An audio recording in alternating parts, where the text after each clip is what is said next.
कि मैंने तुम्हारे लिए ये कर दिया या मैंने तुम्हारे लिए वो किया था, तुम्हें याद नहीं मैं तुम्हारे साथ इस वक्त खड़ा था या खड़ी थी और तुमने ये कर दिया था तो ये हो गया। तो अच्छा, अब वो इस गिल्ट ट्रिप में आपको लाके इस चीज़ का प्रेशर आपके ऊपर डाल के आपसे नई कोई और बात करवाने मनवाने की कोशिश करते हैं। मतलब ये चीज़ हो गई, होके ख़त्म हो गई, सालों गुजर गए इस बात पे, अब इस पे दोबारा बात नहीं होनी चाहिए थी, लेकिन वो दोबारा बात हुई, एहसान या तो जताया गया या आपको वापस उस फ्रेज़ में लेके जाया गया जो आपके कोई वीक मोमेंट्स थे, और आपको ना वापस आपके ऊपर वो चीज़ थोपी गई ताकि आप जो है एक गिल्ट ट्रिप में आए।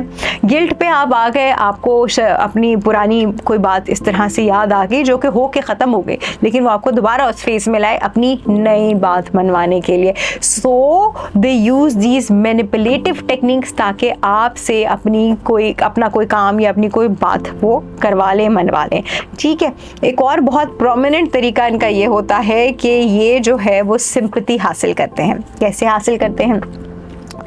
हाय मेरे साथ ये हो गया, मेरे साथ वो हो गया, प्ले विक्टिम कहते हैं इसको। और वो अपने आप को इतना कोई मजबूर, इतना कोई दुनिया का सताया हुआ इंसान बना के पेश करते हैं।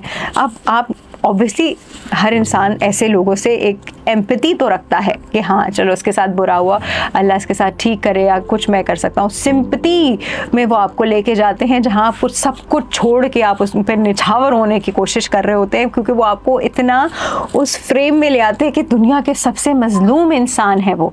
तो ये चीज़, ये एक मैनिपुलेशन टेक्निक है। ऐसा नॉर्मली नहीं होता और नॉर्मली नहीं होना चाहिए, लेकिन आपने ऐसे बहुत सारे लोग देखे होंगे जो कि ज़्यादती किसके साथ नहीं होती, बुरा किसके साथ नहीं होता, सबके साथ होता है। जो इंसान पैदा हुआ है उसके साथ अच्छा भी होगा बुरा भी होगा। उसके इतने रोने फिर आपको इतना जो है उसके अंदर ले आना जैसे आपने खुदा ना ख्वास्ता कुछ कर दिया है, you know that you who has done this. No, आपको इस चीज़ में नहीं आना। आप जो है इसको एम्पैथी ज़रूर रखिए उन लोगों से, जैसे कहते हैं ना कि हाँ इनके साथ बुरा हुआ, ठीक है आपके साथ भी बुरा होता है, सबके साथ बुरा होता है, अंडरस्टैंडिंग इस चीज़ की, लेकिन वो एम्पैथी को एम्पैथी के लेवल पे रखें, सिंपैथी के इतने लेवल पे ना ले जाएं कि आप अपना नुकसान कर बैठें। ठीक है, उनके साथ बुरा हुआ है, उनकी अपनी वजह या कोई और रीज़न की वजह से हुआ है, आप उसके रिस्पॉन्सिबल नहीं हैं और आप ये भी रिस्पॉन्सिबल नहीं है कि आप उनकी बाकी चीज़ें सही कर देंगे।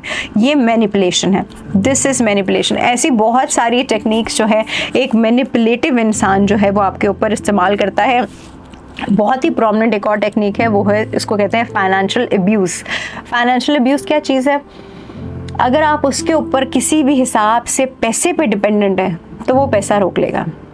ये अक्सर और बेशतर रिश्तों में नज़र आया है कि वो आपकी सप्लाई जो बेसिक नीड थी, जिससे कोई बेसिक नीड्स आपकी पूरी होती थी, वो उसने आपको वो फाइनेंसेस देने, उसका फ़र्ज़ था आपको देना, लेकिन उसने फाइनेंसेस रोक दिए। जिसने हरकत करनी शुरू कर दी अपनी बात मनवाने के लिए, तो इसका मतलब है कि भाई ये तो अब आपको कोई नेक्स्ट लेवल मैनिपुलेशन पे लेके जा रहा है। इसलिए मैं हमेशा कहती हूँ कि देखें, कुछ भी हो, चाहे कम कमाएं, कुछ भी करें, लेकिन हर इंसान का खुद कमाना जो है फाइनेंशियली, हर इंसान का खुद इंडिपेंडेंट होना, चाहे मर्द हो, औरत हो, ख़वातीन हो, आजकल तो बच्चा भी कमा रहा है, तो उसका फाइनेंशियली इंडिपेंडेंट होना बहुत ज़रूरी है कि कल को कोई आपकी ये मजबूरी इस्तेमाल करके आपसे कुछ अपनी मर्ज़ी के काम ना करवाए। यही होता है जहाँ पे आप किसी पे डिपेंडेंट होते हैं, डिपेंड सिर्फ अल्लाह की ज़ात पे करना चाहिए, इंसान पे कभी डिपेंड नहीं करना चाहिए। ये गोल्डन वर्ड्स हैं जो आप अपने पास लिख लीजिए। जहाँ आप इंसान पे डिपेंड करने लगे और वो इंसान थोड़ा सा भी नेचर वाइज, जैसे हम कहते हैं ना कि not up to the mark हुआ, तो वो इस तरह की मैनिपुलेटिव टेक्निक्स फिर आप पे इस्तेमाल करेगा।